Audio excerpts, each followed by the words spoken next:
Souleymane Bachir Diagne, bonjour. Bonjour Salim. Merci d'avoir accepté l'invitation de Politica à cet entretien sur votre parcours.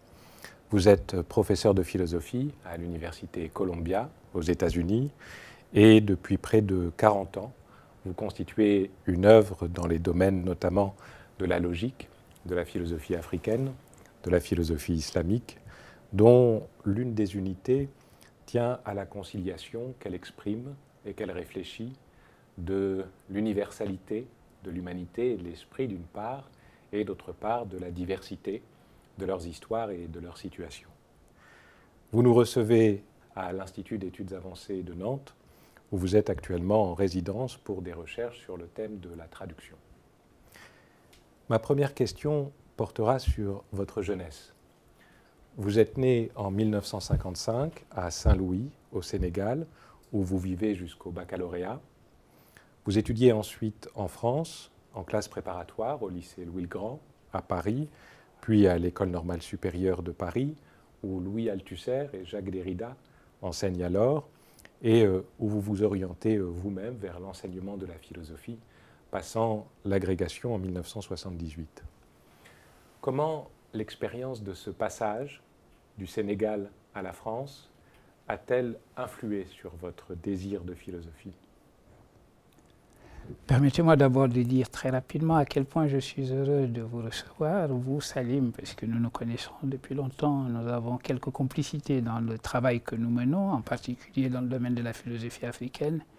Et quel plaisir est le mien que de vous accueillir également à l'Institut d'études avancées, où j'ai véritablement élu domicile. J'ai d'abord été résident il y a maintenant 4 ans de cela, et je suis devenu membre associé, et donc j'aime à me réfugier, si je puis dire, à l'Institut d'études avancées chaque année, en général au mois de mai et de juin, pour continuer mon travail. Et merci encore une fois de m'accueillir pour parler de mon parcours et de mon travail. Alors, mon désir de philosophie, il a commencé en fait avant que je vienne en France. Simplement, j'étais encore assez hésitant pour ce qui est de me laisser aller à cette envie de philosophie, parce que mon parcours jusque-là, jusqu'au moment où, après le baccalauréat, je suis parti du Sénégal, avait été un parcours d'élèves se destinant à une carrière scientifique. J'avais suivi à l'époque ce qui correspond maintenant à la série S et que nous appelions la série C. En ce temps-là. Par conséquent, jusqu'en terminale, je me voyais devenir plus tard ingénieur.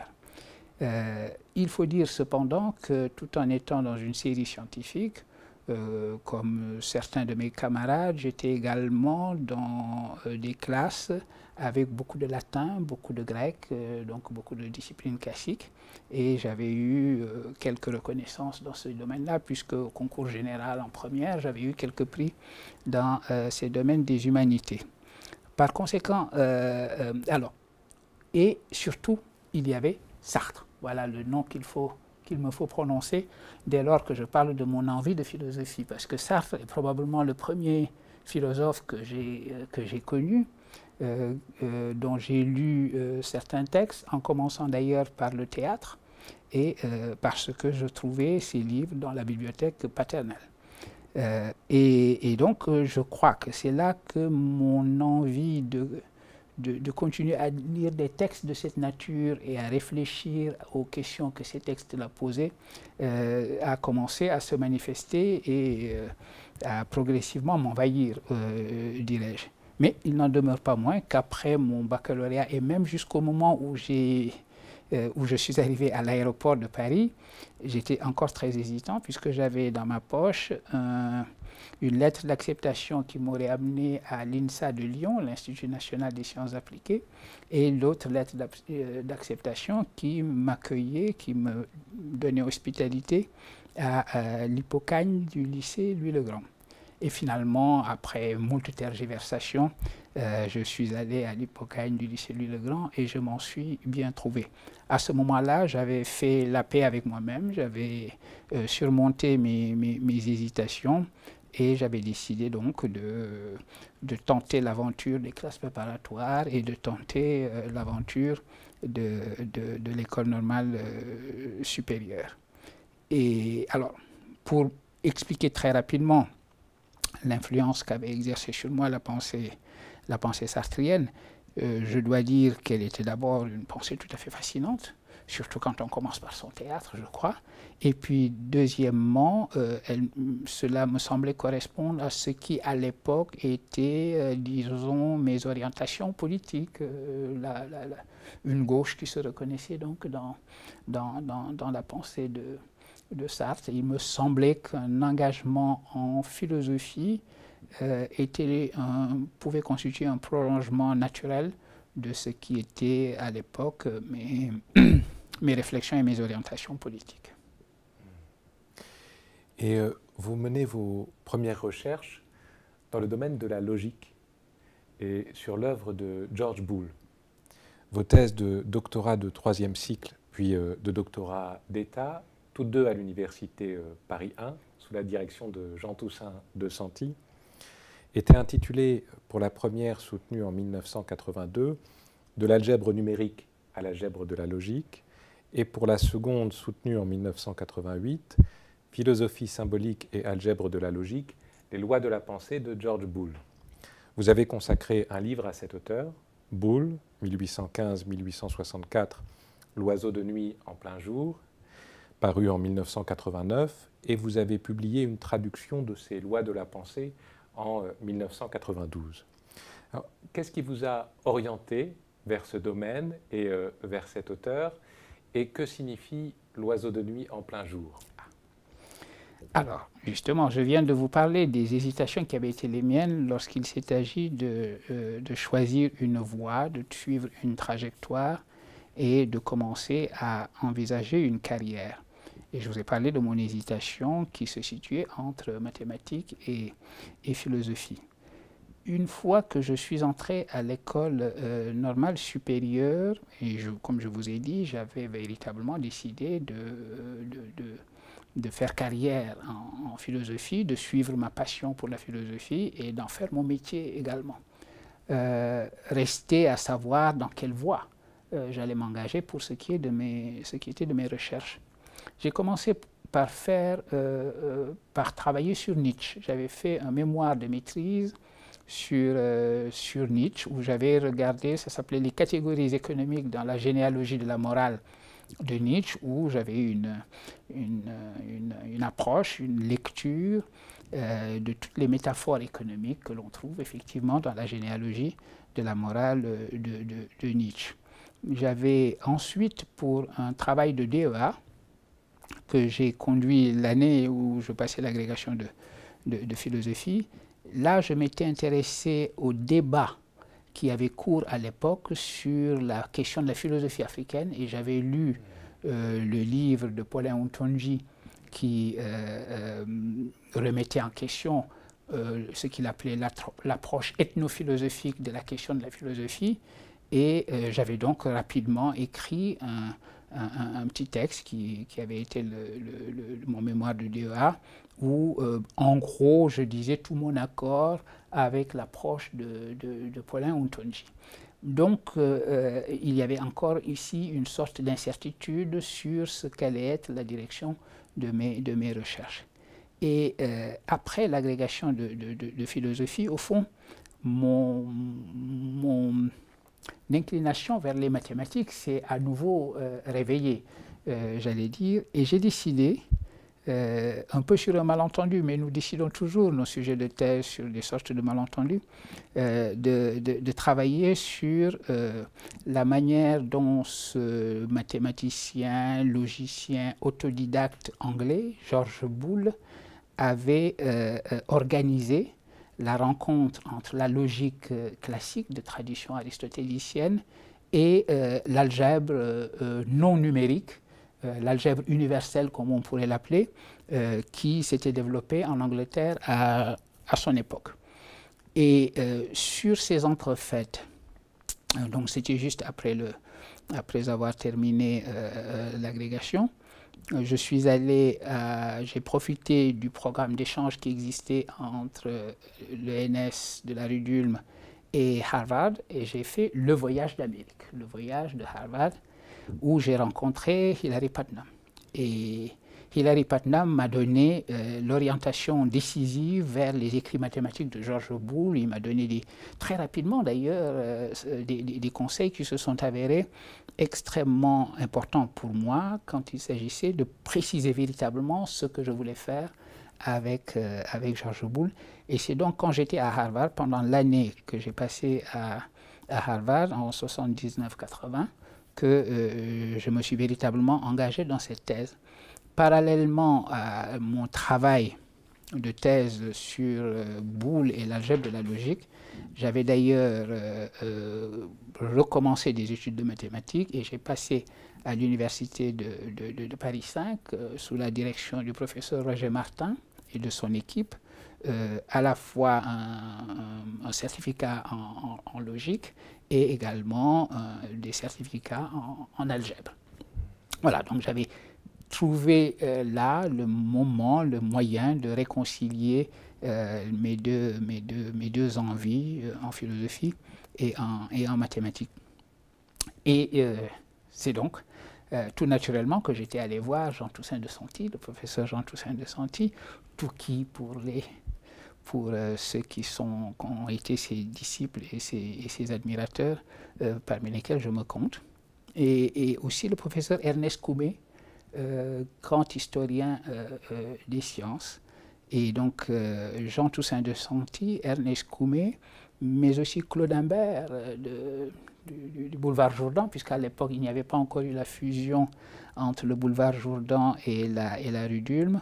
Donc Claude Imbert, voilà les trois professeurs qui ont guidé mes pas dans la réflexion sur l'algèbre de la logique et la rencontre qui a été effectuée par George Boole entre d'un côté la logique qui jusque-là était l'affaire des philosophes, l'étude de l'argumentation valide, comme on pourrait définir la logique, se passait dans la langue naturelle et c'était les philosophes qui tout naturellement, en disciples d'Aristote, des stoïciens, étudiaient son histoire et parlaient de logique et de science de l'argumentation et de l'organon, etc.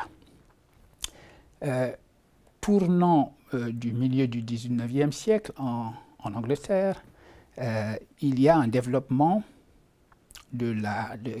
très important qui s'effectue dans la discipline de l'algèbre et se développe en particulier des algèbres non numériques. Pour dire les choses simplement, se développe l'idée qu'au fond, le symbolisme algébrique n'a pas de raison d'être nécessairement une représentation de la quantité. On a l'habitude, quand on utilise des symboles algébriques comme x, y, z, que x, y, z soient là pour exprimer des quantités indéterminées. Mais il n'y a aucune nécessité qu'il s'agisse de quantités. On définit simplement un ensemble de symboles littéraux, x, y, z, etc. On définit des opérations, addition, division, multiplication. On utilise le signe d'égalité. Et on mène sur ce symbolisme les procédures algébriques habituelles et ensuite seulement on interprétera le symbolisme. Alors on peut l'interpréter soit comme un symbolisme représentant des quantités ou alors représentant toute autre chose. Et toute autre chose, ça veut dire quelque chose de non numérique, de non quantitatif. Ce type d'algèbre s'étant développé, c'est tout naturellement que l'idée est survenu à George Boole d'avoir une algèbre non numérique qui serait la traduction symbolique en algèbre de la logique, c'est-à-dire, encore une fois, des arguments, de nos arguments. Et voilà, il développe donc son travail dans cette direction-là, reprenant ainsi d'ailleurs des résultats qui avaient été ceux de Leibniz déjà, parce que cette rencontre a effectué entre l'algèbre, une algèbre déquantifiée, et la logique classique, eh bien cette rencontre, Leibniz en avait déjà eu l'idée. Leibniz est un philosophe qui a eu l'idée de tout. Mais comme on sait, il a écrit beaucoup et il a laissé une œuvre posthume considérable qui n'avait pas été publiée en son temps. Donc, Boole retrouve des résultats de ce point de vue-là qui avaient été déjà ceux de Leibniz. Protestation vigoureuse devant l'entreprise de certains philosophes. En particulier ce philosophe Sir Hamilton, qui était titulaire de la chaire de métaphysique et qui s'est demandé ce que des mathématiciens venaient faire à piétiner les plates-bandes des philosophes, puisque la logique était censée être l'affaire des philosophes, et il estimait que le langage mathématique n'avait pas sa place dès lors qu'il s'agissait d'étudier les lois de la pensée humaine. Et c'est donc Hamilton qui a eu cette phrase consistant à dire que, en matière contingente, sous-entendu comme la logique, les mathématiciens sont, je cite, comme des oiseaux de nuit en plein jour. Voilà l'origine de mon titre, puisque donc Boole avait été cet oiseau de nuit en plein jour, le mathématicien qui était venu s'occuper de la logique dont classiquement et traditionnellement les philosophes s'occupaient. J'ai tout naturellement décidé d'adopter ce titre pour l'étude que j'avais menée de la logique algébrique de Boole, et je l'ai appelé Boole, l'oiseau de nuit en plein jour.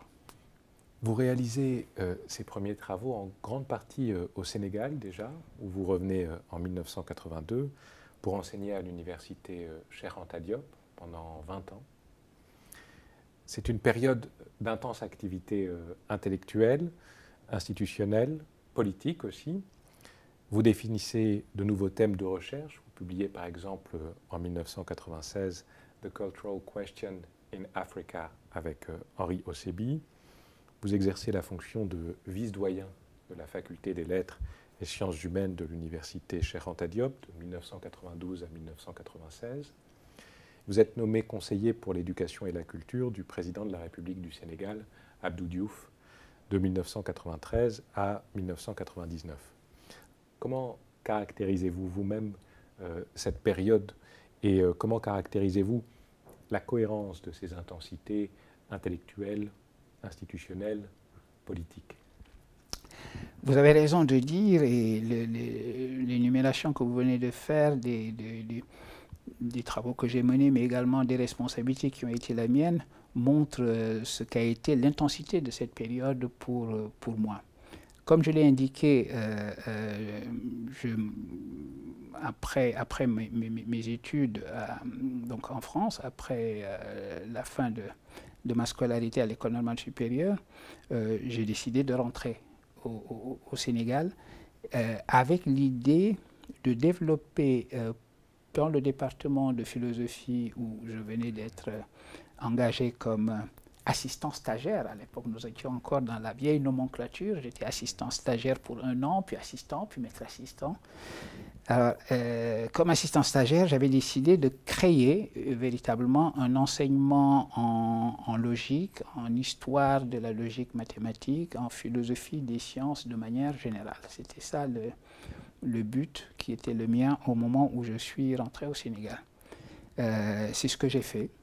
Je l'ai fait et j'ai voulu également développer une équipe, mettre en place une équipe. Je pensais d'abord aux collègues, une équipe qui s'engagerait avec moi dans la tâche de réfléchir à la philosophie des sciences. Il me semblait que l'épistémologie, la philosophie des sciences, la sociologie des sciences, l'histoire des sciences étaient des domaines sur lesquels il nous fallait mettre l'accent à l'université.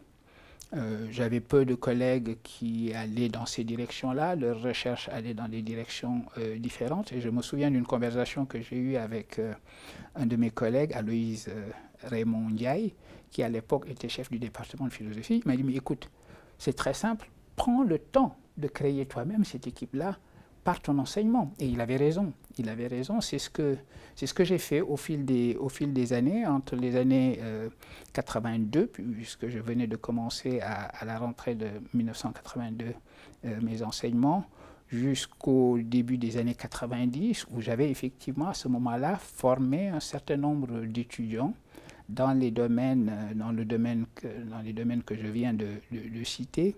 Et bref, j'ai pu mettre en place un séminaire de 3e cycle consacré à ces disciplines dont je viens de parler, l'épistémologie, l'histoire des sciences, la philosophie des sciences, l'histoire de la logique, mathématiques, etc. Et j'ai eu des étudiants absolument formidables, avec qui sont devenus des amis, avec qui j'ai mis en place de véritables des groupes de travail. On a écrit ensemble, on a animé ensemble une revue que j'avais créée, qui s'appelait Épistémé, qui ensuite a été fondue avec la revue sénégalaise de philosophie que nous avons continué à animer. Nous avons publié ensemble des ouvrages collectifs que j'ai coordonnés, un ouvrage sur l'idée de méthode, un ouvrage sur la philosophie du philosophe français injustement oublié qui était Gaston Berger. Bref, j'avais constitué autour de moi une équipe qui me satisfaisait énormément, évidemment, en termes de travail philosophique. Et j'ai toujours cru au travail d'équipe. Et là, j'avais une équipe fantastique. Il n'y avait pas que mes étudiants de 3e cycle, il y avait également des collègues qui se sont joints à moi. Habib Mbaye, grand philosophe, Sémou Pategui. Donc j'ai été vraiment un homme heureux sur ce plan-là et dans le chapitre que voilà.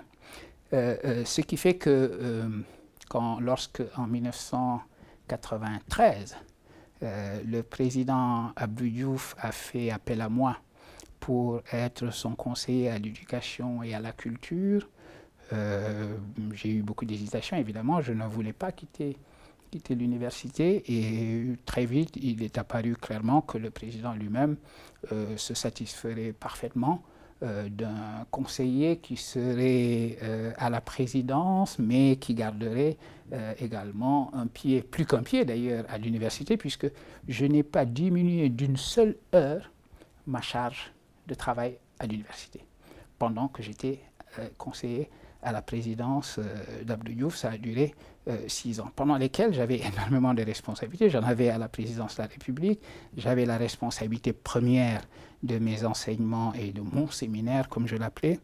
Et troisièmement, j'avais également ces responsabilités administratives à l'université, puisque le doyen de la faculté des lettres et sciences humaines m'avait fait également confiance et m'avait demandé d'être vice-doyen, d'être assesseur du doyen, comme on appelle ça techniquement, fonction que j'ai remplie. Donc pendant cette période-là, j'ai été vraiment très occupé, mais également j'ai mené avec mes amis et mon équipe des travaux qui me semblaient tout à fait satisfaisants, où je trouvais vraiment la réalisation de toutes les raisons qui avaient fait que j'avais choisi ce métier de professeur de philosophie. Voilà, donc pour dire très rapidement ce qu'il en était des responsabilités qui étaient les miennes et de la production qui avait été la mienne à l'époque. Entre-temps, j'ai publié tout ce qui provenait de ma thèse. J'ai publié mon livre sur Boulle, mes 2 livres sur Boulle, et j'ai également commencé à réfléchir dans un autre domaine où je me suis mis à enseigner aussi, qui est le domaine de l'histoire de la philosophie dans le monde de l'islam. Alors ça, c'était également une décision qui avait été celle de mon département, qui était intervenue au milieu des années 80.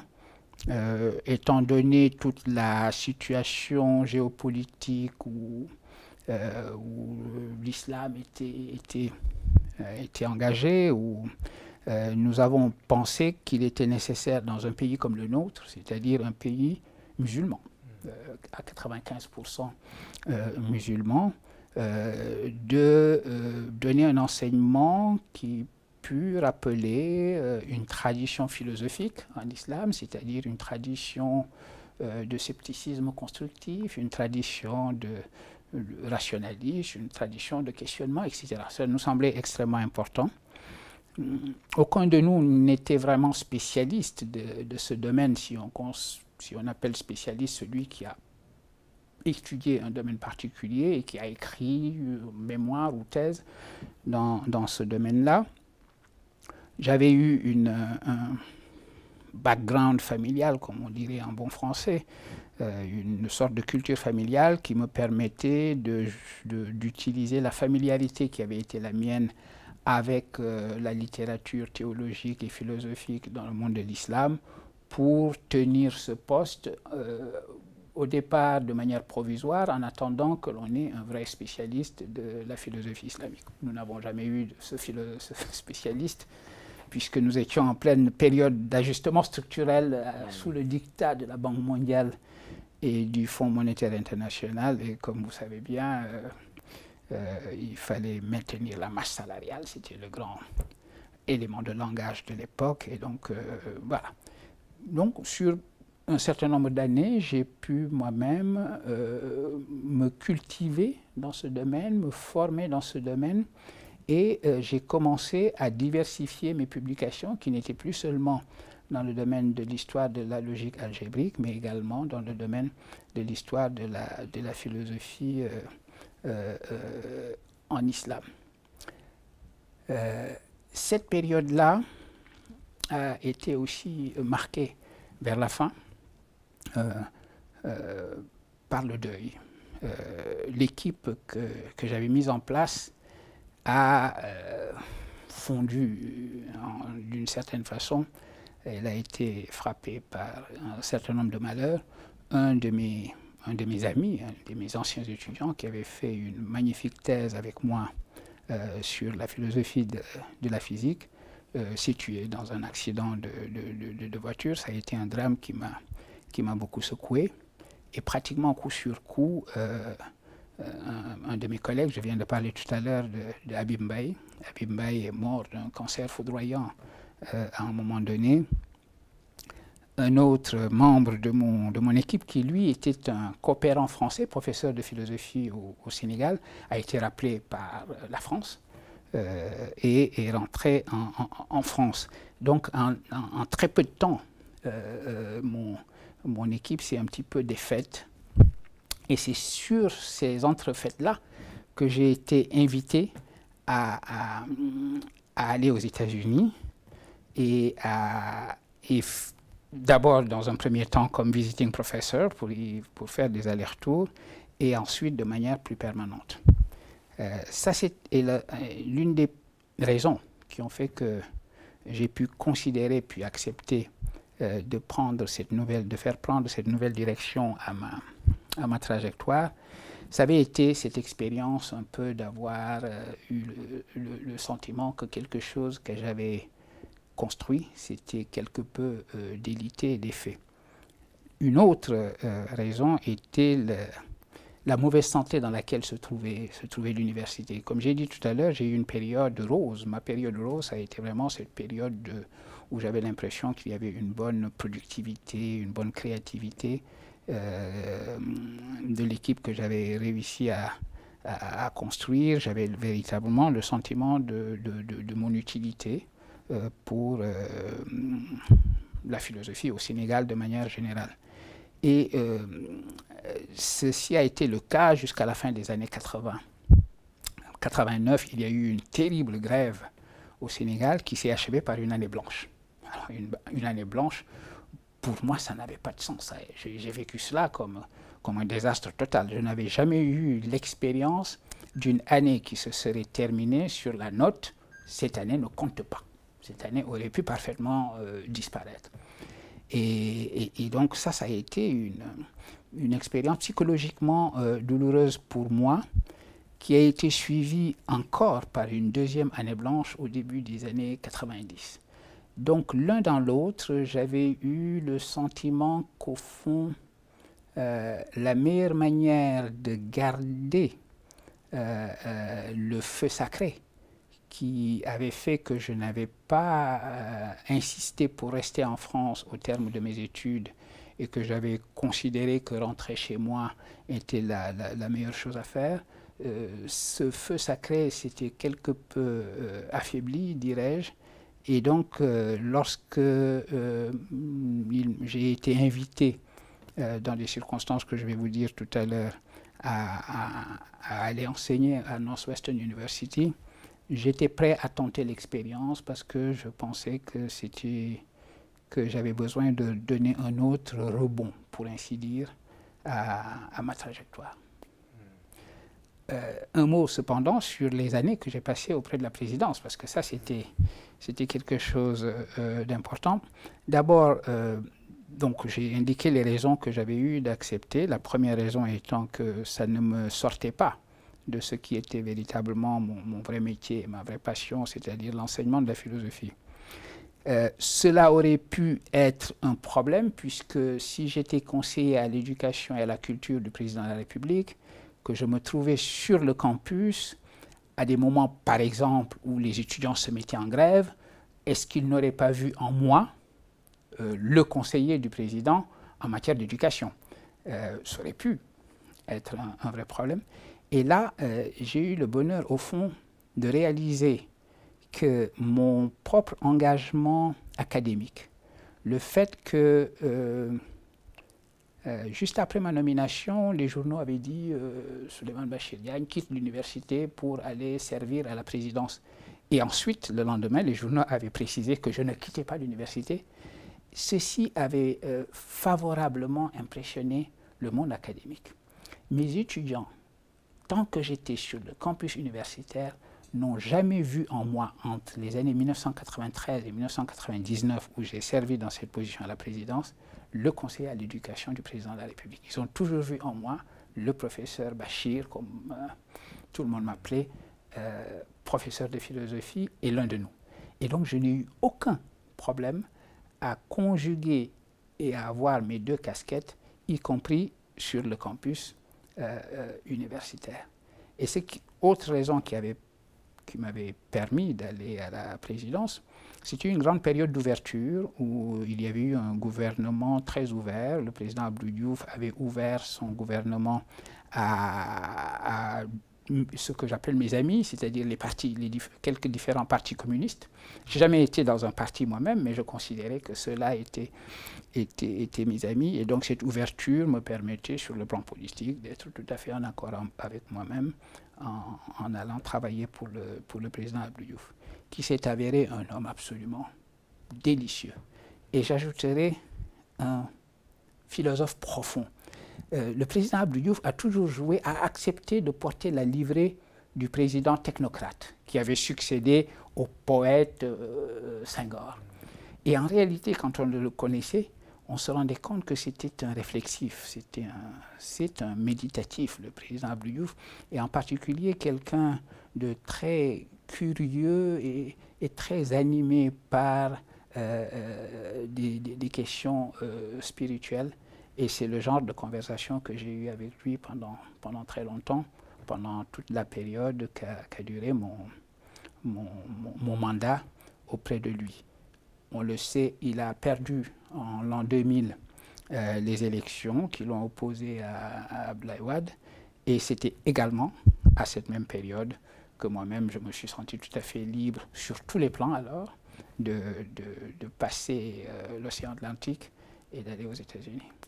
C'est au Sénégal également que vous publiez vos premiers travaux sur l'Afrique et que vous commencez de vous inscrire pleinement dans le champ de la philosophie africaine. Pouvons penser par exemple à Reconstruire le sens, texte et enjeux de prospective africaine, publié en 2001, ou en 2007, alors que vous travaillez désormais à l'université Northwestern aux États-Unis, à Léopold Sédar Senghor, l'art africain comme philosophie. Ici, j'aurais deux questions. La première porte sur votre définition de la philosophie africaine. Quel est le sens de la distinction que vous opérez entre philosophie africaine et Philosopher en Afrique, qui est le titre du numéro de la revue Critique que vous dirigez en 2011. Et ma seconde question porte sur l'importance de Senghor dans votre œuvre. Qu'est-ce qui explique son importance pour vous? Alors, il y a deux choses. D'abord, je dirais très rapidement, j'ai indiqué tout à l'heure dans une de mes réponses la raison pour laquelle, à un moment donné, je me suis mis à travailler dans l'histoire de la philosophie dans le monde islamique.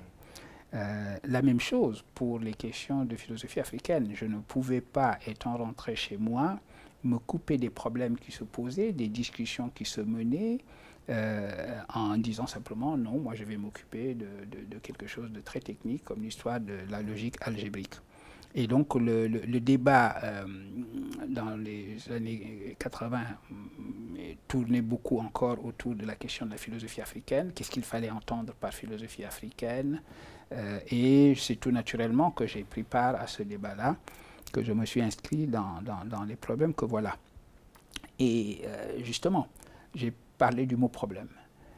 Je considère, et en cela je suis très deleuzien, je crois, que la philosophie, ça consiste à rencontrer des problèmes et à s'occuper de ces problèmes. Avant Deleuze, d'ailleurs, Husserl a dit qu'il fallait que le point de départ, notre point de départ devait être les problèmes eux-mêmes et les exigences qui sont coextensives de ces problèmes-là.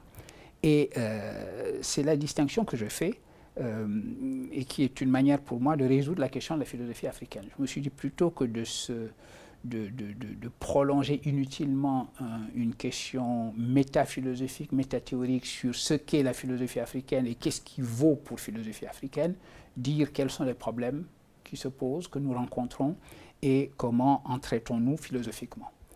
Une question en particulier, par exemple, c'est la question de la démocratie, la question de l'universalité des droits humains, la question politique de manière générale, la question esthétique, que signifie... Il y a une question que Picasso s'est posée à un moment donné quand il est allé voir les arts africains. Il a demandé, mais enfin, pourquoi sculpte-t-il comme ça?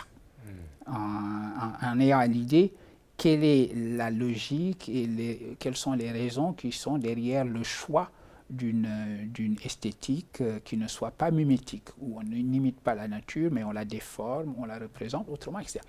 Voilà tout un ensemble de questions qui sont des questions philosophiques, à traiter philosophiquement, et donc sans se demander ce qu'est une philosophie africaine, on a là des exemples de problèmes qui demandent la réflexion des philosophes africains. Donc pour moi, utiliser l'expression philosopher en Afrique, c'était une manière d'indiquer que ceux qui faisaient profession de philosophie rencontraient des problèmes qui n'avaient pas à être des problèmes spécifiquement africains, mais qui avaient peut-être une manière africaine de se poser. Autrement dit, étudier les choses du point de vue de l'Afrique avait un sens. De la même manière, d'ailleurs, étudier les choses du point de vue, en ayant en vue et dans sa visée une construction, une constitution de l'Afrique, à la fois politique, philosophique. Et là, si je puis me permettre, je suis en train de parler de votre concept d'Afrique, un titre que vous avez utilisé et que je me suis approprié parce qu'il me semble effectivement indiquer quelque chose avec quoi je suis moi-même pleinement en accord. Il me semblait donc que l'expression philosopher, être philosophe sur le continent africain et philosopher à partir du continent africain et selon des perspectives africaines en ayant en vue l'Afrique et sur des problèmes qui, sans être spécifiques au continent, se posaient peut-être de manière différente sur le continent, cela permettait de parler de philosophie en Afrique. Senghor, je l'avais rencontré. Senghor m'avait reçu fort aimablement quand j'étais entré à l'école normale supérieure pour me féliciter. Et depuis ce temps-là, j'avais gardé le contact avec lui après qu'il a quitté le pouvoir politique. Je le voyais donc au Sénégal, à l'époque où il revenait au Sénégal. Je le voyais également en France quand il n'a plus fait le déplacement pour venir au Sénégal, mais je le voyais au Scar Tocqueville, etc. Et donc, il m'avait manifesté beaucoup d'amitié. Et le paradoxe, c'est que pendant toute cette période, j'étais relativement anti-senghorien, comme l'était la gauche sénégalaise. Et c'est seulement... Alors, 2007, c'est l'année qui a suivi le moment où, en 2006, le centenaire de Senghor, puisqu'il est né en 1906, le centenaire de Senghor a été célébré. j'avais été invité par les Alliances françaises, qui ne s'appelaient pas encore les Instituts français, les Alliances françaises, à donner une série de conférences un peu partout sur la pensée de Senghor. C'était la première fois que je me penchais vraiment sur sa pensée, et c'est ce qui a donné, au bout du compte, le livre que je lui ai consacré. Il m'est apparu à ce moment-là que la meilleure entrée dans la pensée de Senghor, c'était de comprendre à quel point elle était de part en part consacrée à la réflexion sur l'art africain. Senghor est un penseur de l'esthétique négro-africaine, y compris d'ailleurs dans les considérations politiques qui sont les siennes, dans les considérations épistémologiques qui sont les siennes, quand il parle en particulier d'une connaissance, d'un mode de connaître qui serait proprement négro-africain, un langage essentialiste qui fait hurler beaucoup, je me suis rendu compte qu'en définitive, l'idée centrale, le fil conducteur pour entrer dans sa pensée et pour l'étudier, c'était celui-là. Et il m'a semblé qu'il était important pour moi de partager ce que je considérais comme une approche nouvelle et qui rende justice à ce qu'avait fait Senghor. Et c'est donc à la suite de cela que j'ai écrit ce livre sur l'art africain comme philosophie. Et en particulier, ça me permettait également d'éclairer le bergsonisme de Senghor. Ça se sait, il a lui-même tellement parlé de Bergson qu'on ne pouvait pas ignorer à quel point il avait été marqué par la pensée bergsonienne, mais il fallait aller au fond des choses et expliquer ce que signifiait cette présence de Bergson dans la pensée de Senghor. Vos travaux s'inscrivent également, vous l'avez indiqué, dans le champ de la philosophie islamique. Nous pouvons penser ici, par exemple, à Islam et société ouverte, la fidélité et le mouvement dans la philosophie d'Iqbal en 2001, 100 mots pour dire l'islam en 2002, Comment philosopher en islam en 2008. J'aurais deux questions ici aussi. Vous distinguez également philosophie islamique et philosopher en islam. Comment définissez-vous votre manière de philosopher en islam? Et ma seconde question tient à l'importance cette fois d'Iqbal dans votre œuvre. Qu'est-ce qui explique son importance pour vous? Alors, première chose, je pourrais dire de philosophie en islam ce que j'ai dit tout à l'heure de philosophie en Afrique. Et d'ailleurs, historiquement, c'est encore plus vrai probablement parce qu'on le sait, ce qui s'est appelé philosophie dans le monde de l'islam a d'abord gardé le nom étranger, grec, de falsafa, qui est une arabisation de philosophia comme l'on sait. Donc, rien que le nom falsafa indique qu'il s'agissait d'une tradition, de la continuation d'une tradition de pensée, de questionnement, de problématiques, de thématiques, de concepts, qui venait aussi du monde grec. Donc, philosophie en islam, pour parler de l'appropriation par le monde islamique de la philosophie grecque, c'était une expression qui s'imposait. Maintenant, pour ce qui est de ma réflexion dans ce domaine-là, la rencontre avec Iqbal a été une rencontre décisive pour moi. J'ai dit une fois, et je le répète parce que je le crois profondément, qu'un philosophe important pour nous, un philosophe que l'on peut considérer comme son maître, c'est quelqu'un qui vous enseigne à vous-même ce que vous pensez. Vous découvrez à son contact ce que vous pensez. Et je crois avoir fait cette découverte en lisant Iqbal, encore une fois, dans la bibliothèque paternelle. J'enseignais la philosophie islamique, j'enseignais la période classique, donc du 9e siècle à la mort d'Averroès. De temps en temps, je faisais des excursus pour regarder un petit peu des développements dans le monde chiite qui avait suivi un peu la ligne de pensée de la philosophie dite illuminative, Aristote, Avicenne ou Sohrawardi. Mais je ne m'aventurais pas au-delà de la période classique. Puis à un moment donné, je me suis mis à enseigner aussi ce qu'il en était des questions philosophiques que je posais dans mon enseignement à partir du 19e et du 20e siècle. Donc à enseigner Iqbal. Et la philosophie du temps de Iqbal était quelque chose qui me semblait absolument crucial, à la fois à penser philosophiquement et également sur le plan politique pour ce qu'il en est aujourd'hui, des grandes questions de, on va dire, pour parler vite, en utilisant une expression un petit peu un petit peu qui ne rend pas véritablement les choses, une modernité de l'islam. Et j'ai décidé à un moment donné d'écrire un petit texte sur Iqbal, qui est devenu un texte bien trop long pour être un article, peut-être un peu trop court pour être un gros volume, mais qui était suffisant pour être une sorte d'introduction à la pensée d'Iqbal que j'avais proposé d'abord à mes étudiants et qui est devenu un livre. Et depuis, je n'ai pas arrêté de méditer avec Iqbal et d'écrire ici ou là des articles et des contributions en anglais, puisque je vis aux États-Unis, où il y a d'ailleurs en ce moment une sorte de renouveau de la pensée de Iqbal. Aujourd'hui, au fond, Iqbal est revenu d'une manière vraiment puissante sur le terrain de la réflexion, parce que, me semble-t-il, son temps est venu.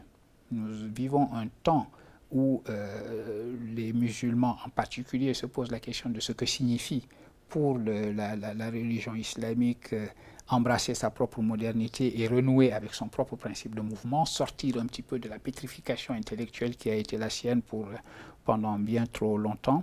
Et Iqbal est quelqu'un qui aide à répondre à ce genre de questions.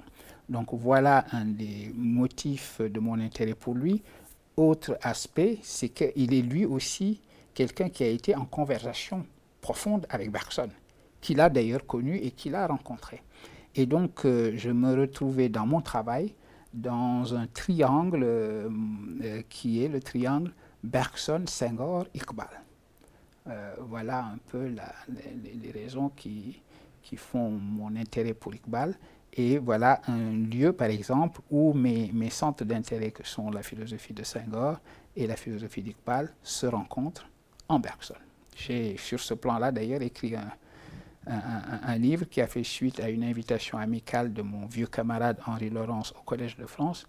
Quand il m'avait invité en 2011, j'avais donné quelques sessions, quelques conférences sur la conversation qui avait eu lieu entre Bergson et Senghor, Bergson et Iqbal de l'autre, et ça a donné mon livre Bergson postcolonial, l'élan vital dans la pensée de Senghor et d'Iqbal. J'aimerais vous interroger maintenant, si vous le voulez bien, sur votre carrière aux États-Unis, à l'université Northwestern et depuis 2008 à l'université Columbia, et sur la manière dont vous concevez votre travail d'institutionnalisation de la philosophie.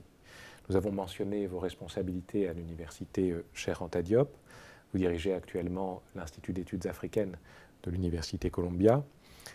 Et sur la manière aussi dont vous concevez votre travail d'internationalisation de la philosophie à travers les frontières qui séparent les espaces que vous réunissez, Afrique, Europe, monde musulman, Amérique. Alors, vous nous avez dit ce qui vous a décidé à travailler aux États-Unis. Donc, j'insisterai sur ce second point. Comment concevez-vous ce travail d'institutionnalisation et d'internationalisation de la philosophie, en l'occurrence depuis les États-Unis?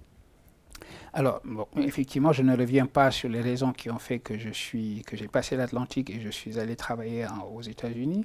Je dirais simplement que je m'étais senti autorisé à le faire pour avoir enseigné pendant 20 ans à l'université Cheikh Anta Diop de Dakar.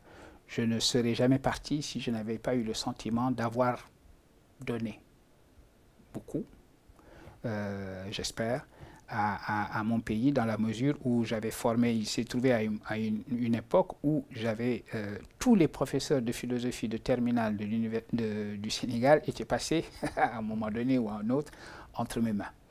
Et par ailleurs, tous mes collègues au département de philosophie, à part ceux que j'avais trouvés là et qui étaient partis à la retraite, avaient été eux aussi mes étudiants. Donc je pouvais avoir le sentiment presque physique en voyant cela, de me dire que j'étais autorisé, je pouvais m'autoriser à continuer ma carrière dans des conditions qui étaient quand même des conditions plus faciles de production. Mais, et ceci répond à votre question, dès lors que j'acceptais cela, il me fallait également continuer de remplir les responsabilités que j'estimais être les miennes vis-à-vis de la philosophie en général, de la philosophie africaine et de la philosophie islamique en particulier. C'est-à-dire que dans ces grands centres, des grandes universités internationales où je me trouvais, qu'il s'agisse de Northwestern ou maintenant de Columbia, il était d'une certaine manière de ma responsabilité de procéder à ce que je pourrais appeler, pour parler vite encore, une décolonisation de l'histoire de la philosophie, une décolonisation de l'idée selon laquelle la philosophie serait une affaire exclusivement et essentiellement européenne, née d'un miracle grec, lequel s'était continué dans une Europe dont la philosophie serait à la fois l'essence et la destination unique par rapport au reste de l'humanité. Ça n'était pas vrai. La philosophie islamique montrait que la fameuse translatio studiorum, comme on appelle le transfert de la philosophie grecque au reste du monde, dirons-nous, n'a pas été ce trajet unilinéaire d'Athènes à Rome et de Rome à Heidelberg ou Londres ou Paris, mais aussi bien Athènes à Bagdad, à Cordoue, à Fès, à Tombouctou, la capitale intellectuelle de l'Empire du Mali et de l'Empire sonraï. D'une part. D'autre part, à ces universités-là, il me semblait important d'y faire toute sa place à la philosophie, aux questions philosophiques qui sont africaines. Et voilà. Et donc, j'ai profité effectivement de la situation qui était la mienne à Northwestern University entre 1999 à moitié à partir de 2002 de manière plus permanente et 2008 pour faire avancer la place, pour établir la place de la philosophie islamique et de la philosophie africaine. Et d'ailleurs, puisqu'il s'agissait d'institutionnaliser, j'avais fait ma paix avec ces expressions-là. J'étais prêt, puisque c'est la tradition académique de les appeler ainsi, à parler de philosophie africaine sans trop regarder les nuances de l'expression, et de philosophie islamique. Et je suis heureux d'avoir établi ces enseignements-là à Northwestern et de le faire aujourd'hui à Columbia University, puisque parmi les cours que je donne à Columbia pour le département de philosophie, il y a mon enseignement de philosophie islamique. Et je suis heureux que les étudiants de Columbia, dans le département de philosophie, soient nombreux à suivre ce cours, parce qu'effectivement, ils n'ont pas envie de sortir avec leur billet sans avoir eu une notion de ce que la philosophie était devenue lorsqu'elle avait été appropriée par le monde de l'islam. De la même manière, à l'Institut d'études africaines, s'est développé ces dernières années un enseignement de philosophie africaine qui a d'abord été assuré par mon collègue et ami Kai Kresse, mais Kai Kresse est reparti en Allemagne, et j'ai décidé au fond de prendre cet enseignement-là, de le développer à partir de la rentrée prochaine, parce que je trouve important qu'il y ait dans une université comme Columbia un enseignement qui s'appellera philosophie africaine.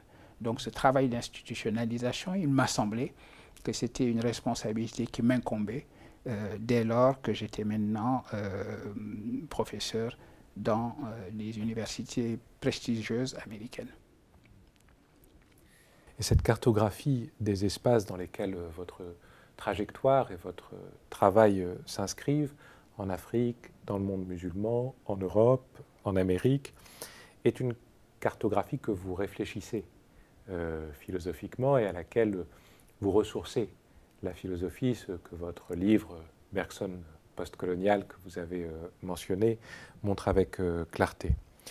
Alors, cette cartographie étant maintenant approximée et les domaines de la logique, de la philosophie africaine et de la philosophie islamique étant abordés, devient possible de vous interroger sur cette problématique qui paraît parcourir votre œuvre de la conciliation de l'universalité, de l'humanité et de l'esprit avec la diversité de leurs histoires et de leurs situations. Vous l'expliquiez récemment dans Enquête d'Afrique, universalisme et pensée décoloniale, en dialoguant avec l'anthropologue Jean-Loup Amsel, et elle paraît sous-tendre aussi le travail que vous menez actuellement à l'Institut d'études avancées de Nantes sur la traduction, dont on conçoit bien comment elle peut être étudiée comme un mode privilégié de concrétisation de l'universel. Alors, comment préciseriez-vous cette problématique ? Quelles seraient les autres problématiques qui, autant ou plus que celle-là, expliqueraient l'évolution de vos travaux ? Je dois, sur ce point-là, pour répondre à votre question de la manière la plus complète possible, rappeler une rencontre importante qui a été la mienne avec un texte, qui n'est pas un texte très long, qui est un texte écrit par Maurice Merleau-Ponty, qui s'intitule De Moos à Lévi-Strauss, qui est publié dans la collection Signes, dans le livre d'essais, qui a été d'essais réunis sous le titre collectif de Signes.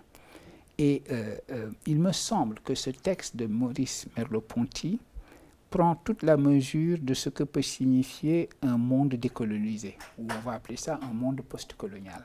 Dans cet essai, Maurice Merleau-Ponty déclare que notre époque, et moi je sous-entends notre époque postcoloniale, notre époque d'après la conférence de Bandung, est devenue une époque, dit-il, où il n'y a plus cet universel de surplomb, un universel qui tomberait d'en haut, n'a plus légitimité et ne saurait plus avoir cours. Au fond, un universel dont on estimerait qu'il s'incarne tout naturellement dans l'Europe et qui aurait ainsi tout naturellement vocation à demander au reste du monde de s'aligner sur elle, cet universel-là n'existe plus. C'était l'universel dont parlait Husserl quand il a donné cette conférence à Vienne sur l'humanité européenne, en disant, je le cite, que l'Inde avait toutes les raisons de s'européaniser, disait Husserl, alors que l'Europe, si elle avait véritablement conscience d'elle-même, n'avait aucune raison de s'indianiser. C'était l'universalisme européen de surplomb et qui était tranquillement installé dans sa certitude de soi-même. Et Maurice Merleau-Ponty disait non, désormais, la tâche est de penser un universel latéral ou un universel horizontal tel que des langues placées côte à côte et dans leur équivalence pouvaient contribuer à le produire, pouvaient conspirer en quelque sorte à le produire. Et il donnait comme exemple de cela, il disait c'est comme apprendre une autre langue à partir de sa propre langue maternelle, se déplacer. L'universel, cela demande qu'on se déplace et qu'on se déplace latéralement, qu'on se déplace vers les autres, qu'on les écoute, qu'on les entende et qu'on s'oriente ensemble dans sa direction. L'universel devient quelque chose à faire, quelque chose à construire, un horizon où se projeter ensemble. Ce n'est plus l'apanage de quelques régions du monde que ce soit. En ce sens-là, toutes les régions du monde sont des provinces du monde et au même titre. Provincialiser l'Europe, c'est simplement dire que le monde lui-même est un monde de provinces. Ce détour par ce long texte-là explique un peu ce qui a ensuite été l'orientation de mon travail. J'ai considéré que mon travail était une exploration et une contribution à cet universel latéral, cet universel horizontal, et une exploration de sa signification comme étant une rencontre en traduction. C'est ainsi que le concept de traduction est devenu un concept important dans ce que je fais, à la fois comme orientation de mon travail, et d'ailleurs le projet que je porte en ce moment, que je nourris et auquel je réfléchis et j'espère le mener à bien, est un projet lié à une réflexion sur la traduction. Ça devrait être mon prochain ouvrage. Et d'autre part, je me suis rendu compte aussi rétrospectivement que la traduction était au cœur de ce que j'avais fait jusqu'ici.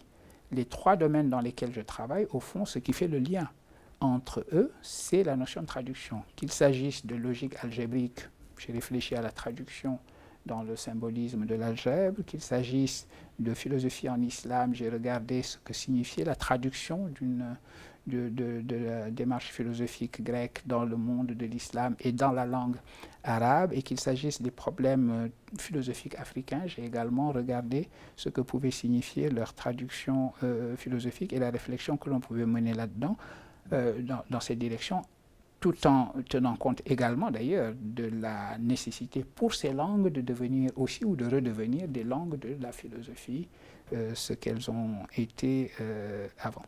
Donc voilà un petit peu ce qui donne orientation et sens à ce que j'ai fait et à ce que je compte faire dans un avenir proche.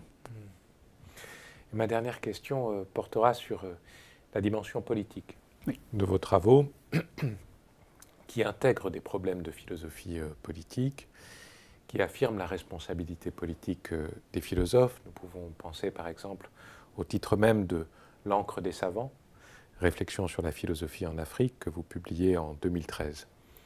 Quelle serait la traduction politique de votre œuvre? Notamment, comment définissez-vous votre panafricanisme? Et lié à votre panafricanisme, quel est le sens politique du concept de monde que vous employez régulièrement dans vos conférences et dans vos textes? Alors, je vais essayer de dire très rapidement la signification politique que je crois être celle du travail que je conduis. Vous aurez remarqué que je termine mon livre « L'encre des savants, réflexion sur la philosophie en Afrique » sur la question de la charte africaine des droits de l'homme et des peuples. Donc la manière dont la réflexion politique, en particulier sur ce que signifie la philosophie africaine, ce qui est son contenu, la manière dont cela doit se traduire politiquement, et c'est traduit dans la discussion de ce que peut signifier une charte que les États africains signeraient et qui serait opposable, qui leur serait opposable par des individus ou des associations, etc., au même titre qu'on a des chartes des droits de l'homme un peu partout dans différentes régions du monde. Ça, c'est un premier aspect. Mais de manière plus profonde, dirais-je, le travail qui est le mien est un travail qui, me semble-t-il, s'oriente vers ce que j'appellerais un renouveau du socialisme. Je crois que c'est la finalité ultime que je poursuis aussi et qui est un peu le moteur de ce que je fais. Ma redécouverte ou ma découverte de Léopold Sédar Senghor est également la découverte derrière sa notion d'un socialisme africain, qui est un des chapitres de mon livre sur l'encre des savants, l'idée selon laquelle la construction de ce que Bergson a appelé une société ouverte, qui est une notion différente de la même notion utilisée par Karl Popper. Aujourd'hui, on a l'impression que quand on parle de société ouverte, on parle forcément de Karl Popper. D'ailleurs, l'un des champions de la société ouverte, qui est George Soros, fait toujours référence à son maître Karl Popper comme étant celui qui a proposé ce concept. On oublie que c'est d'abord un concept de Bergson. C'est Bergson qui, avant Karl Popper, parle de la société ouverte. Et pour lui, la société ouverte, c'est l'horizon de la société ouverte, c'est l'humanité. L'idée qu'il faut construire, il nous faut construire une notion de l'humanité et que la visée ultime de la politique, l'organisation de la police, c'est que cette police soit l'humanité dans sa totalité. Et Bergson disait c'est le seul moyen de sortir de la tribu. Il nous faut sortir de la tribu. Nous avons un instinct de tribu et nous avons organisé nos sociétés politiques et nos religions autour de l'instinct de tribu, et il faut sortir de l'instinct de tribu pour viser la société ouverte, c'est-à-dire la société humaine. Ça, c'est un premier aspect. Le deuxième aspect, c'est que cette idée de la société humaine dans sa totalité, qui ne soit pas fragmentée par les tribus, c'est le socialisme. Et c'est ce que disait Jaurès. Et c'est la raison pour laquelle Jaurès avait le journal qu'il avait fondé, il l'avait appelé l'Humanité. Et il disait que la finalité était d'avoir une humanité réconciliée au-delà de la fragmentation qu'elle connaît aujourd'hui parce que le capitalisme dissocie et fragmente.